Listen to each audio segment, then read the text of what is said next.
The drill broke at meter 2. Rail Dorn looked at it for a moment, the cracked bit, the burnt smell coming off the motor housing, and then set it down on the ice without saying a word. He pulled out his field log, wrote drill dead, day 14, and looked back at the hole he had made. 2 meters down, he needed 3. He was alone on the eastern shelf of Vorash, a planet that existed on most galactic maps only as a surveying note. Glaciated, minimal atmosphere, no permanent settlement. The Colonial Expansion Bureau had sent him there 8 months ago to map mineral deposits under the ice. He did the work every day, sent the data every night, and did not complain, because Rail was not the kind of man who complained when there was still work left to do. The bioscanner had spiked about 40 minutes ago. He almost ignored it. The thing threw false readings every third day in the cold, some problem with the sensor gel freezing and expanding. But this one had not gone away. It sat there in the corner of his display, a faint orange pulse, steady and slow, like something breathing. He dropped to one knee and pressed his bare palm flat against the ice. It was cold enough to hurt. He held it there for 3 seconds and felt nothing except pain, but the scanner kept pulsing. He started digging. Without the drill, he used what he had: 2 emergency heat packs from his survival kit, a short-handled ice pick, and his gloved hands. He broke the surface ice into chunks and cleared them away. The heat packs pressed against the face of the cut softened the next layer. He scooped. He chipped. He worked his way down without hurrying, because hurrying in a crevasse survey was how you cracked the ice under your own feet and disappeared. An hour passed, then 2. The blizzard that had been sitting on the western ridge all morning finally made its decision and moved east. The wind came first, hard enough to push him sideways. He leaned into it and kept digging. At 2.5 meters, the ice changed color. It was darker here, slightly blue-gray, and when he pressed the heat pack against it, the melt water that ran out was warmer than it should have been. He noticed that. He kept it in his mind and kept going. At 3 meters, his pick broke through into a hollow space. He could not see into it. He pressed the scanner through the opening and watched the orange pulse jump to red. Whatever was down there was alive, but barely. He widened the hole with his hands, pulling broken ice up and setting it aside. When it was wide enough for his shoulders, he lowered himself in on his elbows. He switched his helmet light on and looked. It was an egg, or what was left of one. It had cracked along the upper half, a clean split like it had been struck against something hard. The shell was dark, almost black, and where the crack ran, a faint orange-red glow leaked through, dim and fatting. The inside of the shell had its own warmth, enough to melt a small pocket in the surrounding ice. The hatchling inside had survived this long by sitting in that pocket, in that dying warmth, alone. Rail studied it for about 4 seconds. Then he took off his outer jacket, wrapped the egg in it, and started the 8-kilometer walk back to base camp. The blizzard was fully committed by the time he cleared the crevasse field. Visibility dropped to about 12 meters. He checked his GPS, noted the bearing, and walked. He held the wrapped egg against his chest with both arms, letting his body heat transfer through the jacket. His thermal underlayer took most of the cold. His face took the rest. He did not think about being cold. He thought about keeping his footing on the loose snow crust and not falling. Halfway back, the egg cracked further. He felt it happen, a small shift, a soft sound under the fabric. He stopped, opened the jacket slightly to look, and found a small dark head pushing through the gap in the shell. Scales the color of old ash with faint lines of ember orange running from the jaw down the neck. The eyes were closed. The mouth opened once, showing small white teeth, and then closed again. The bioscanner, still running in his chest pocket, read: Juvenile sapient, Class 4, Dravani Confederacy. Severe hypothermia. Immediate thermal support required. Rail had worked in Confederacy-adjacent space for 6 years. He had seen Dravani once from a distance at a transit station. They were large, scaled, and did not seem particularly interested in humans. He had no diplomatic training, no medical training relevant to a dragon species, and no idea what a royal bloodline was. He closed the jacket back over the hatchling and kept walking. At base camp, he said the scanner had updated to female, estimated age, 4 weeks, on the heated floor panel near the power cell. He layered 2 thermal blankets over her. He boiled water and set a warm container near the blankets to keep the air temperature up. He sat next to her and watched the scanner. For 3 hours, the readings did not improve. Then they stabilized. Then, just before midnight Voresh Standard Time, they improved. She opened her eyes at around 2 in the morning. They were bright amber, slightly unfocused, and they found him immediately. He was sitting against the wall 2 meters away, eating a protein bar and reading a structural survey report because there was nothing else useful he could do. She looked at him for a long time. Then she made a sound low, rough, like something between a creak and a chirp, and closed her eyes again. The scanner read, heart rate stable, thermal levels recovering. Subject has entered natural sleep state. Rail finished his protein bar, marked her temperature readings in his field log every 30 minutes through the night, and sent a routine message to the nearest Confederacy relay station at dawn. 1 juvenile Class 4 Dravani species, recovered from glacial crevasse, eastern shelf, grid reference 7 Tango 9. Alive. Please advise on care and arrange collection. He expected a standard rescue acknowledgement, a form probably, a pickup in a few days. What he got, 18 hours later, was a priority channel from Fleet Admiral Draven Tall, commanding officer of the Ashen Talon, currently breaking orbit above Voresh at a speed that civilian ships did not reach. The message was 4 words. Do not move her. The ship came down through the clouds like a thrown stone. Rail was outside when it broke atmosphere, refilling the base camp's water reclaimer from a melt trough. He looked up, watched the Ashen Talon's landing thrusters kick a column of snow and steam into the air about 300 meters from camp, and went back inside to put on a clean shirt. It was the most formal thing he owned. She was awake. She had been awake for most of the morning, watching him from the blankets with those amber eyes, occasionally making the low creaking sound he was starting to think of as her normal resting noise. He had tried feeding her water from a heated cup, pressing it gently to the edge of her jaw. She had drunk it. He did not know if that was correct for her species. He wrote it down anyway.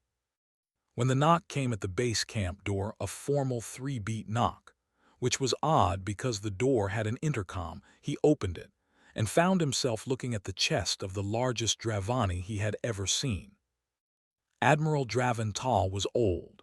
That much was clear even to a human with no knowledge of Dravani aging. His scales were a deep slate color, darker at the joints, and he carried a scar that ran from his left cheek plate down across his throat. He was dressed in what Rail's translator labeled command formal, which appeared to mean a great deal of layered dark fabric with metal fixtures. Behind him stood 2 soldiers and a younger Dravani in a lighter uniform, who was already typing something into a handheld device. The Admiral looked down at Rail. Rail put his hand out. Rail Dorn, Colonial Expansion Bureau, Survey Division, come in. There was a pause. The younger aide looked up from her device. The soldiers exchanged a glance. Then Admiral Tall, very slowly, looked at the offered hand and then back at Rail's face. Rail left his hand out. He had learned a long time ago, working frontier stations, that the safest social move with an unfamiliar species was to commit to the gesture fully and let them decide. Pulling back too fast looked nervous. Nervous made people, or whatever the equivalent was, feel like something was being hidden. The Admiral reached out and closed his much larger hand around Rail's briefly. It was not warm. It was the grip of something that could bend steel and knew it. "Where is she?" the Admiral said. His translator rendered it flatly without question inflection. It was not a question. Rail stepped aside and let them in. She was sitting up when they entered. The blankets pooled around her, watching the door. When the Admiral came through, she went very still. Rael saw her nostrils flare. She was smelling him, reading something in it that Rael could not. For a moment he thought she was going to make the creak sound and relax. Instead she hissed short and sharp and pressed herself back against the wall.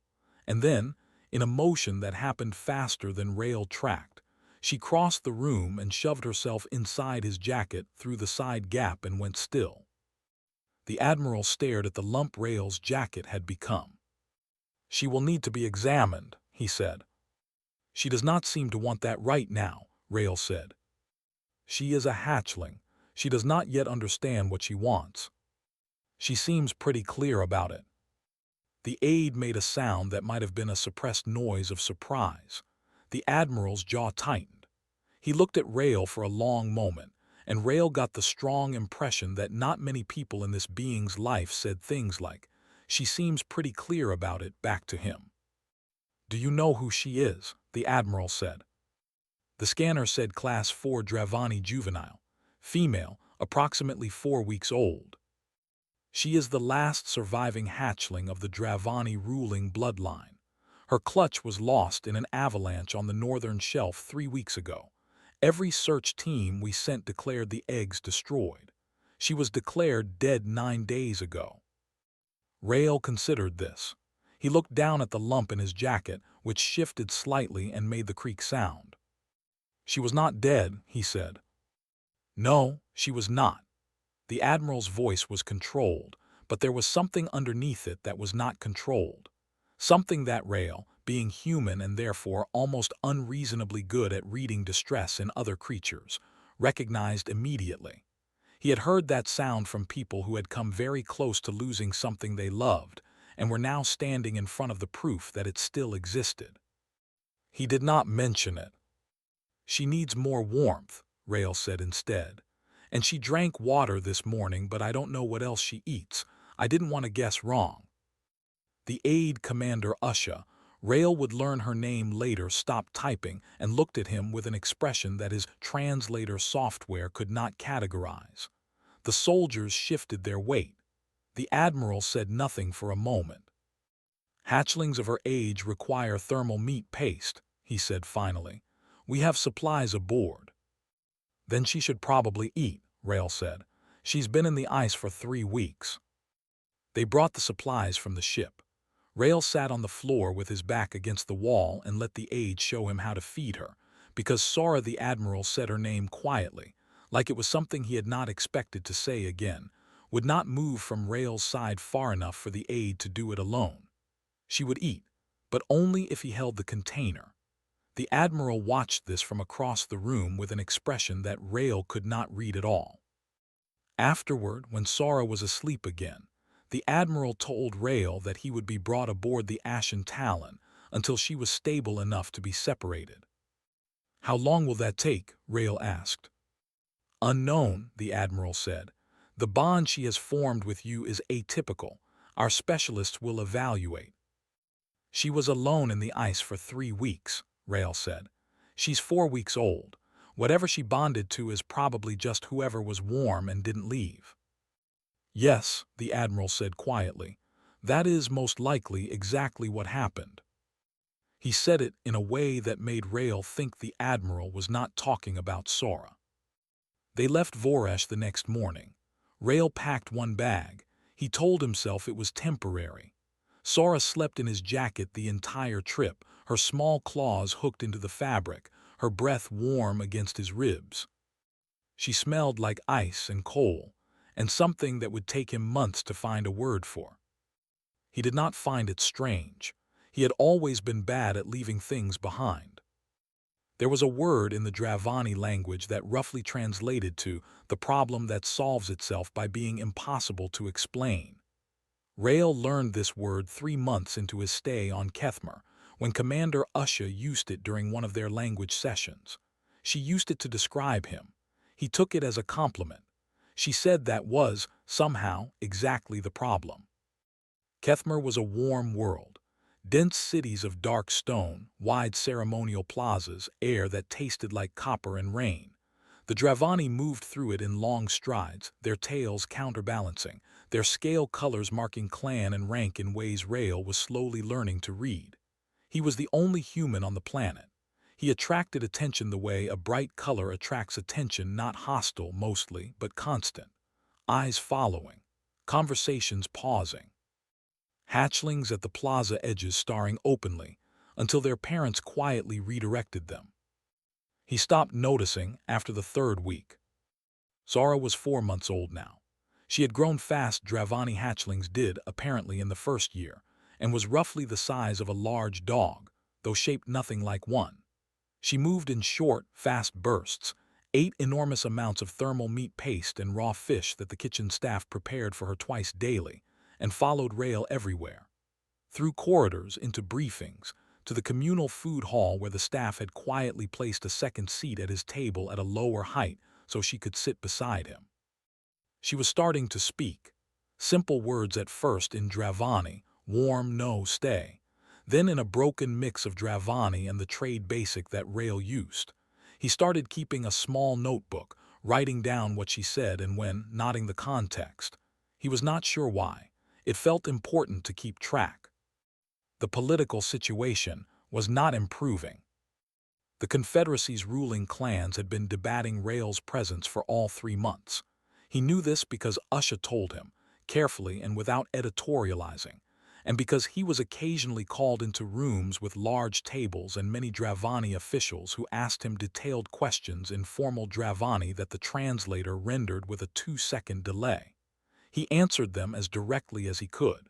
He did not embellish. He did not argue. He told them what happened on Vorash in the order it happened, and when they asked why he had not simply marked the location and called for immediate professional rescue rather than retrieving the egg himself, he said because there was not time and he was there. They found this answer insufficient. He could not make it longer without lying. The Grand Hall session was scheduled for a cold season morning. Rael was told to appear before the full assembly of clan representatives. He wore his survey jacket, the same one he had wrapped Sara in on Vorash, now cleaned and repatched at the elbow, because it was the only formal thing he owned, and he had not found a good time to acquire anything else. Usha had offered to arrange Confederacy formal wear for him. He had thanked her and not followed up, because putting on a Dravani formal garment seemed like the kind of thing that could easily go wrong. The Grand Hall was the largest enclosed space he had ever stood in. The ceiling was vaulted stone, carved in relief that told the history of every major Dravani clan going back 8 centuries. The floor was polished black granite. The assembly seats rose in curved tiers on 3 sides, and they were full. Every representative was watching him as he walked to the speaker's circle in the center. He noticed that Sora had followed him in without anyone stopping her. She was small enough that she had slipped under the side barrier before the door attendants registered her, and she was now sitting very quietly behind the speaker's podium, watching the assembly with her amber eyes. He decided not to mention her. High Speaker Uvari spoke first, in old formal Dravani that the translator rendered slowly and with several caveats about contextual gaps. The summary. The Assembly had convened to determine the appropriate course of action regarding the bond formed between the royal hatchling Sara and the human Rael Dorn. Options on the table included breaking the imprint through a correction process, restricting Rael's access, and returning him to Colonial Bureau custody. They asked Rael to speak. He stood in the circle and thought for a moment about what to say. He was not a diplomat. He was a geologist. He had written survey reports for 9 years and had never once been asked to argue for his own right to exist somewhere. He said, "I don't know your politics. I'm not going to pretend I do. I don't have a claim on Sara and I'm not arguing for one. If there's a correct way to care for her that doesn't involve me, I'd want to know it and I'd step back. But she's 4 months old and 3 of those months were hard. The one thing she has right now is that she knows I'm not going to leave in the middle of the night. Taking that away from her because it's politically inconvenient seems like the wrong reason." He stopped there. The hall was quiet. Then something small and warm climbed up the back of his leg, hooked her claws into his jacket, and settled into his arms. Sora looked out at the assembly with what Rael had come to recognize as her alert face, chin slightly up, eyes moving slowly across the room, tail looped over his forearm. She made the creak sound, her version of calm. The hall stayed quiet.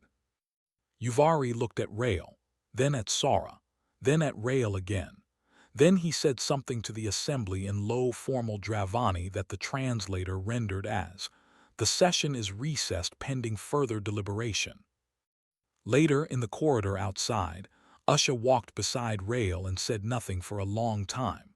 Then she said, "In 800 years of recorded Grand Hall proceedings, a royal hatchling has never appeared on the speaker's floor." "She followed me in," Rael said. "Yes," Usha said, "that is the problem." She said it without any frustration. There was something else in her voice, something that might have been, in a human, the sound of someone trying not to find a situation funnier than they were supposed to. Sora rode in Rael's arms all the way back to his quarters, watching the corridor ceiling go by, occasionally reaching up to tap a hanging lamp as they passed.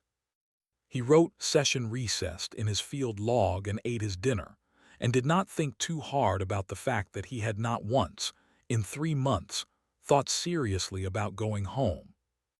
It was easier not to think about. There was always something else that needed doing. The first attempt happened on a Tuesday. Rael did not know it was an attempt at first. He thought it was a malfunction. The atmospheric regulator in his quarters had been reading slightly high on carbon dioxide for 2 days, well within normal variance, nothing alarming, and then one night it stopped regulating at all. The CO2 crept up slowly, the way it does when a room is sealed and the exchange is cut, slow enough that most people would not wake up. They would just sleep deeper and then deeper still, and eventually not wake up at all. Rael woke up at the 3rd hour because his bunk was too warm. He was a Vorash surveyor. He had spent 3 years sleeping in a base camp where temperature variance killed people, and his body had learned, in the way bodies learn things that matter, to notice when something was off. He sat up, felt the slight heaviness in his head, and checked his wrist monitor out of habit. CO2 elevated, atmospheric exchange offline. He put on his boots, picked up Sora from her sleeping spot against the wall. She was heavy now, solid muscle under scales, and she made a sharp, annoyed sound at being lifted open the door and stepped into the corridor. He sat against the wall until his head cleared. Then he reported the malfunction to the engineering staff as a routine equipment fault. He did not say anything else about it. He wrote it in his field log. The second attempt was not subtle. He had been invited to Bray Point, a transit station 2 hours from Kethmer by shuttle, for what was described as a diplomatic exchange, meeting a small gathering of junior Confederacy officials and bureau representatives to discuss his ongoing status. He had been to 2 of these before. They involved a lot of formal tea, a lot of careful language, and very little resolution. He noticed something was wrong before the shuttle even docked. His translator was throwing errors, channel interference, which did not happen on Confederacy-maintained stations. He checked his comms. Degraded signal. He noted it but did not say anything to the shuttle pilot because he was not certain it was intentional and he did not want to be wrong. The meeting room was wrong too, not dramatically wrong. No one had left a weapon on the table or forgotten to pretend. But the smell was off, a specific kind of off that Rael had learned on frontier stations where people sometimes tried things in rooms that were far from anyone who would come quickly. And the 3 Dravani waiting for him were not junior officials. They moved wrong for officials. They stood near exits. They watched his hands. He kept walking into the room like he had not noticed. He had a survey drone in his kit bag. He always carried one old habit from Vorash, where equipment failure in the field was a matter of survival and redundancy was common sense. The drone was a small unit, designed for mapping crevasses. It had an emergency beacon that could be triggered manually. The beacon functioned by putting out a broad electromagnetic pulse on all emergency frequencies simultaneously, loud enough to ping relay stations through heavy ice. He triggered it inside the kit bag without opening it. The lights in the room died. The translators died. Every electronic device in a 15-meter radius died with a flat crackle, including whatever was jamming his comms. In the 3 seconds of complete confusion that followed, he crossed the distance to the nearest exit using the wall as a reference, went through the door, and sealed it from the outside using the manual lock lever that was, on Confederacy stations, always on the outside of secured rooms. He then found a working comms panel 4 corridors away and sent a priority distress signal to the Ashen Talon, using the emergency code Usha had made him memorize during his 2nd week on the ship, which he had thought was excessive at the time. He sat against the wall and waited. His hands were steady. He was mildly surprised by this. The response team arrived 11 minutes later. They found 3 armed operatives sealed in the meeting room, one of whom had a bruised shoulder from where she had hit the door after he locked it, and Rail sitting in the corridor reading a structural survey report on his wrist display, which had survived the pulse because it was on his wrist, and therefore just outside the radius. Sora arrived 4 minutes after the response team. She had been back on Kethmer. She should not have known. Rail would later learn that she had started packing 17 minutes before his distress signal was sent, and that no one had been able to redirect her. She tore through 2 maintenance bulkhead doors that were between her and the landing bay, bent a security gate off its hinges, and arrived on the Bray Point station at a speed that the docking logs recorded, but that the dock supervisor said he did not wish to describe in his official report. She came around the corner at a run, saw Rail sitting against the wall unharmed, and stopped. She was 6 months old. She was large enough now that when she sat next to him, her shoulder was at his chest height. She pressed the side of her head against his shoulder and made a sound he had never heard from her before, low and sustained, the Dravani equivalent, he would learn later, of relief expressed as grief. He put his hand on the back of her neck, between the scales where the skin was warm, and did not say anything. There was nothing useful to say. Admiral Tal arrived on the station an hour later. He walked the corridor, looked at the bent gate, looked at the sealed meeting room door, looked at Rail sitting on the floor with Sora's head in his lap. He stood there for a long time. "The operatives are Clan Lord Osrax," Usha said quietly behind him. The Admiral said nothing. "Rail," he said finally, "are you injured?" "No," Rail said. The drone was good thinking. "I always carry one." Tal was quiet again. He looked at the bent gate. He looked at the 2 torn bulkhead doors visible further down the corridor, still hanging off their frames. He looked at Sora, who had not moved from Rail's side. He said, very quietly, in the voice of someone who was recalculating something they had believed for a long time, "We were wrong to call humans soft." Rail looked up at him. "You called humans soft." "Among other things," the Admiral said, "it was before Voresh." He left it there, which was the most honest thing anyone senior in the Confederacy had said to Rail in 3 months. Rail appreciated it enough that he did not push further. The political fallout from Bray Point was significant. Clan Lord Osrak was exposed but untouchable under an old provision that shielded sitting clan lords from direct prosecution without a full council vote. He lost ground in the hall. He did not disappear. Earth's Colonial Bureau, watching the situation from a distance and increasingly uncomfortable with it, sent Rail a formal communication 3 days later. He was to return home within 30 days. The Bureau had done all it could. The message said, diplomatic situations of this complexity were above Survey Division pay grade. He read the message. He looked at Sora, who was across the room building something elaborate out of the broken gate hinges she had apparently brought back from Bray Point as some kind of keepsake. She had not eaten that day. For the first time since Voresh, she had not eaten. He started writing his response to the bureau. It was going to be a long letter. Sora had not spoken much in the 3 days since Bray Point. She ate again on the second day, a small amount, enough that Rail stopped worrying about starvation, but she stayed close. Closer than usual. When he worked at his desk, she sat beside the chair. When he slept, she slept against the wall at the foot of his bunk. When he walked the corridor, she was at his heel. He did not ask her to stay, she simply did. On the 4th day she spoke, not to him. She walked into Commander Usha's office, sat down across from her and said, in careful and formal Dravani, "I want to ask you something." Usha told Rael about it later. She said that in 18 years of service she had never been so thoroughly surprised. A 7-month-old hatchling, sitting in the chair reserved for senior officials, using grammatical structures that most hatchlings did not learn until their 3rd year.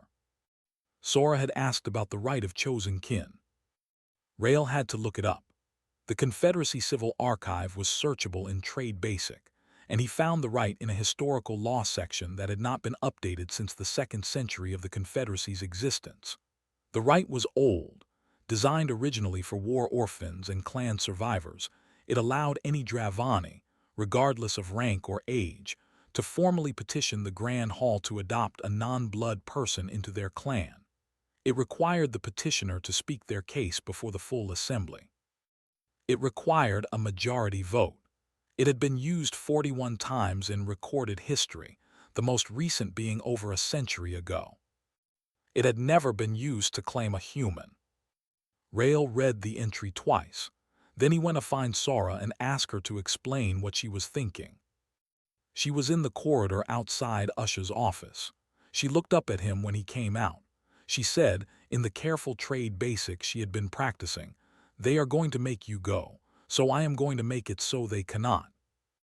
He sat down on the floor. She sat across from him. He said, "That is a very grown-up plan." She said, "Usha is helping me with the words." He said, "I know, she told me." He was quiet for a moment. "You understand that it might not work." "Yes," Sora said. "And you want to do it anyway." "Yes," she said again. Then in Dravani, something that the translator rendered slowly, "You came into the ice for me, when there was no reason to. I did not know you. You did not know me. You just came." He did not say anything. "This is the only thing I know how to do that is like that," she said. He nodded. He did not argue with her. She was right. Usha and Len, the young diplomat who had been assigned to Rael's cultural orientation months ago and had since become something close to a friend, in the quiet way that people become friends when they spend a lot of time waiting in the same corridors, spent 4 days helping Sora prepare. They coached her on the formal petition language, the structure of the argument, the order of speaking. Sora practiced every evening in the small courtyard outside the diplomatic quarters, reciting words into the empty air with the focused intensity of someone who understood exactly how much was riding on it. Rael did not help her prepare. She did not ask him to. He thought that was correct. The Grand Hall was fuller than it had been for the first session. Word had moved through the political quarters quickly, the way things move when they are unprecedented enough to be interesting. The broadcast nodes were active. Rael was told later that the session was carried on 43 Confederacy relay stations. He sat in the visitors section. Usha sat beside him. She had told him quietly before they entered, "Whatever happens in there, you should know that what you did on Voresh is the reason this is even possible." She is alive and speaking and standing in that hall because of a survey geologist with a broken drill and 2 heat packs. He had said thank you. She had said she was not finished. She had said, "We were told for a long time that humans were a minor species. I think we made an error." She had not elaborated. She did not need to. Sora entered the speaker's circle alone. She was the smallest thing that had stood in that circle in a long time, still growing, still months away from anything approaching her adult size. Her scales caught the hall's overhead lights and the ember lines along her spine were vivid in a way that, Rael had noticed, intensified when she was focused. She spoke for 11 minutes. She used formal Dravani without error. She explained, methodically and without drama, what Rael Dorn had done. The timeline, the broken equipment, the blizzard, the 8 kilometers, the night he spent checking her temperature every 30 minutes because he did not know what else would help. She said he had spent 3 months learning their language and their history, not because anyone required it, not because it helped his career, but because she spoke in her sleep and he had wanted to understand what she said. She said, "He did not save me because I was royal. He did not know that. He saved me because I needed it. That is the only reason, and I am asking this hall to recognize that as enough." Then she said the formal words of the rite. The hall was very quiet. Admiral Tal stood. He spoke for 3 minutes, without warmth and without hesitation. He said that he had spent 70 years evaluating what made a person trustworthy. He said that trustworthiness was not demonstrated in controlled situations. It was demonstrated when no one was watching and there was nothing to gain. He said that on Vorash, in a blizzard with a broken drill and a species he did not recognize, Rael Dorn had demonstrated something the Confederacy's intelligence files had failed to predict about humans. He did not call it bravery. He called it consistency. He said a species that was consistent in that way was a species you could build something beside. He sat down. The vote was not close. Rael stood in the corridor outside the hall when it was done, listening to Usha tell him the numbers. Sara was beside him, leaning against his leg. He put his hand on her back between the scales. "So I'm Dravani nobility now," he said. "Minor," Usha said. "The rank is largely ceremonial." "Does it come with a better bunk?" Usha looked at him for a long moment. Then she said, "I will look into it." He looked down at Sara. She looked up at him. She made the creak sound. He had been on Kethmer for 8 months. He had not thought about going home in a long time. He was not entirely sure anymore which direction home was. The Bureau's recall order arrived in his message queue 2 hours later, flagged as superseded. Diplomatic override, issued from the Confederacy High Speaker's office. He marked it as read and went to find dinner. Clan Lord Osrek filed the challenge 11 days after the rite passed. He found it in an archive so old that the legal staff who processed the filing had to pull the original stone tablet transcription and have it rescanned. The law was called the Proof of Worth, and it predated the Grand Hall itself. It had been written in the era of clan wars, when alliances and kin bonds were constantly being tested by rivals who did not wish to honor them. Any formal chosen kin bond could be challenged within 30 days of its ruling. And if challenged, the claimed kin had to prove their worth in 3 formal trials before the full assembly and all major clan witnesses. The law had never been revoked. It had simply not been needed in over 200 years. Rael was told about it by Usha, who came to his quarters at a time that suggested she had not slept. She explained the 3 trials: endurance in extreme cold, Dravani historical and legal knowledge, and combat. He said, "When?" She said, 12 days. He said, "All right." She looked at him for a long moment. "You have not asked what the trials involve in detail."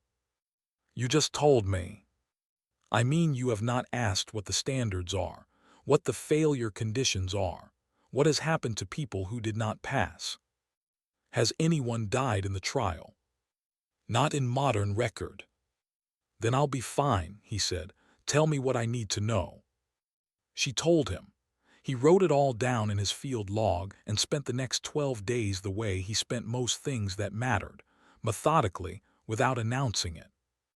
He had been sleeping in cold rooms for 9 years. He requested that his quarters stop being temperature regulated.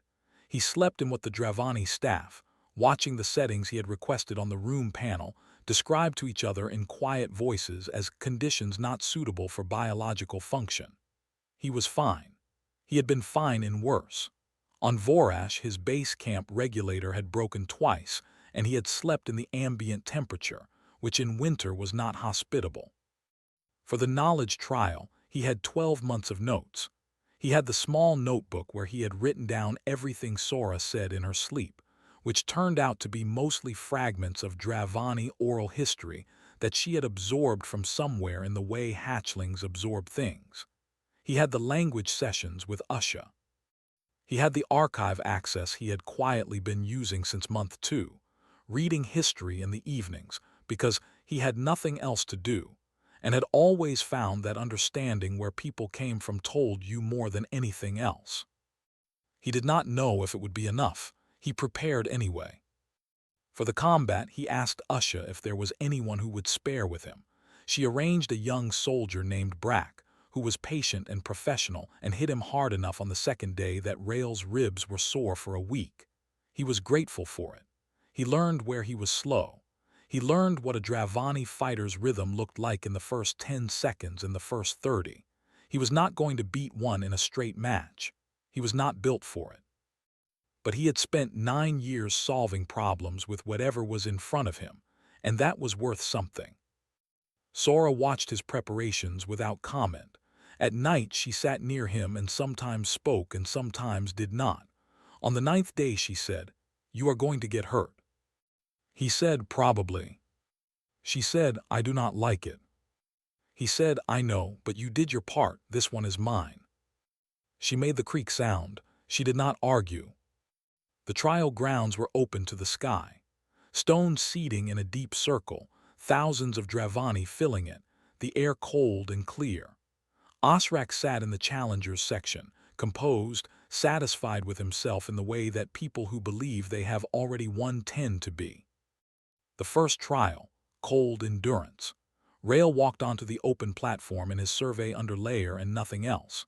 The temperature on the platform was calibrated to extreme glacial conditions Dravani thrived in, conditions that should have dropped a human in minutes. He stood. He breathed slowly and steadily, the way he had taught himself on Vorash, keeping the body's core heat from radiating outward too fast.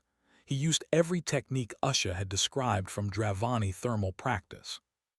He thought about Vorash, about the crevasse, about the ice. The expected failure time for a non-Dravani was 6 minutes. He lasted 22. He did not walk off the platform at the end. His legs were unsteady. 2 attendants came to him. He accepted their arms without comment and moved to the rest station. He sat and ate and let his core temperature come back up and did not look at Osrak. The second trial, knowledge, 20 questions, Dravani history and law.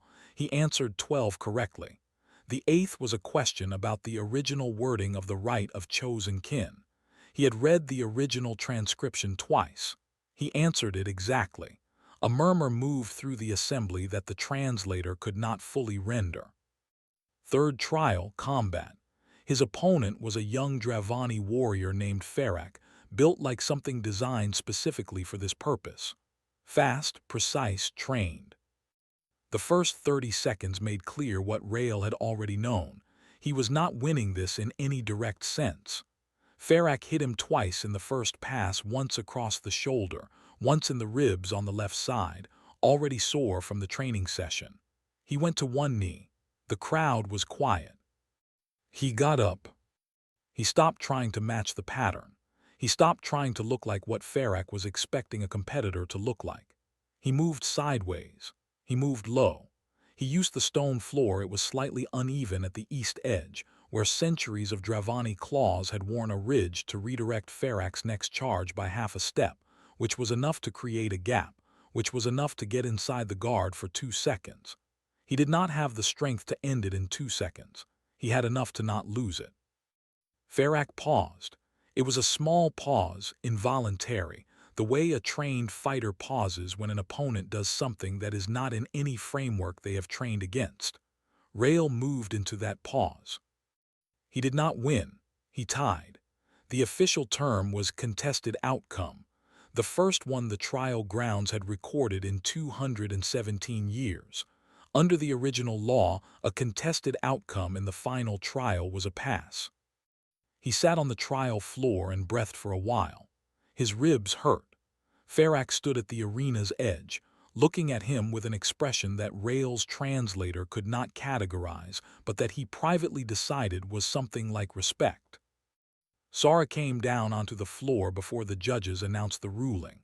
She walked to him and stood beside him, and they faced the assembly together, Sara straight and still, Rael sitting on the stone catching his breath, one hand on the floor to keep himself upright. The ruling came. Passed. Osrak's challenge dismissed. Osrak himself censured publicly by High Speaker Uvari, in terms that left no ambiguity about what the hall thought of using a 200-year-old law to dispose of a geologist.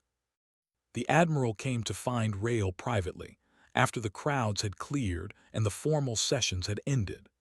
They stood in the corridor outside the trial grounds, and Tal was quiet for a long time, which was his way of gathering something he wanted to say correctly. He said, "When you agreed to the trial, you did not know the details." "No," Rael said. "Why did you agree?"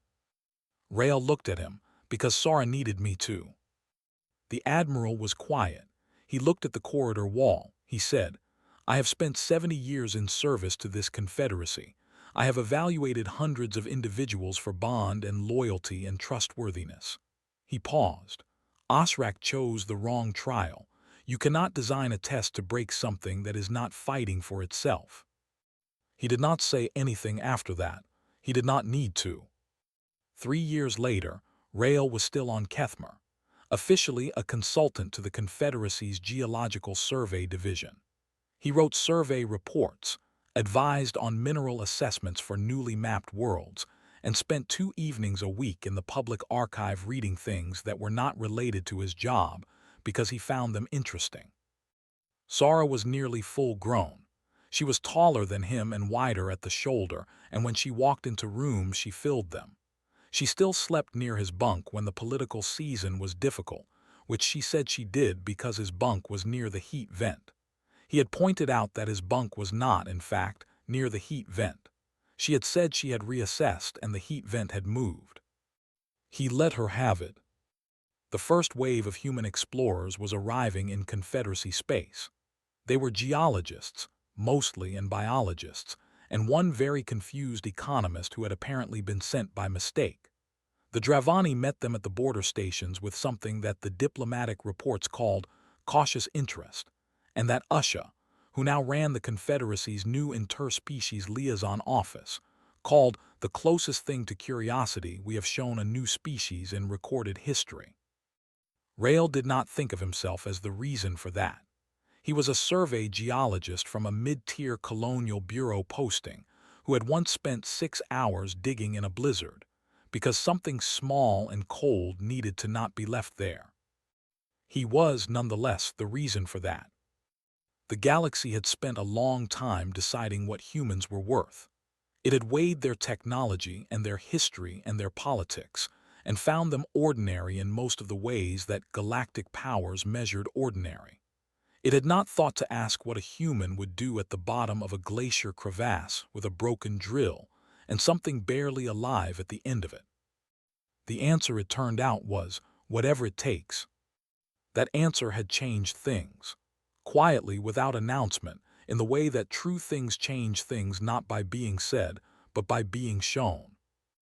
Rael filed his monthly survey report, ate his dinner, and went to sleep while Sara rebuilt something complicated from pieces of old equipment in the corner and talked to herself in a mix of 3 languages, which she always did when she was working through a problem. He wrote down 2 of the words he had not heard before. He would ask her about them in the morning. He always kept track.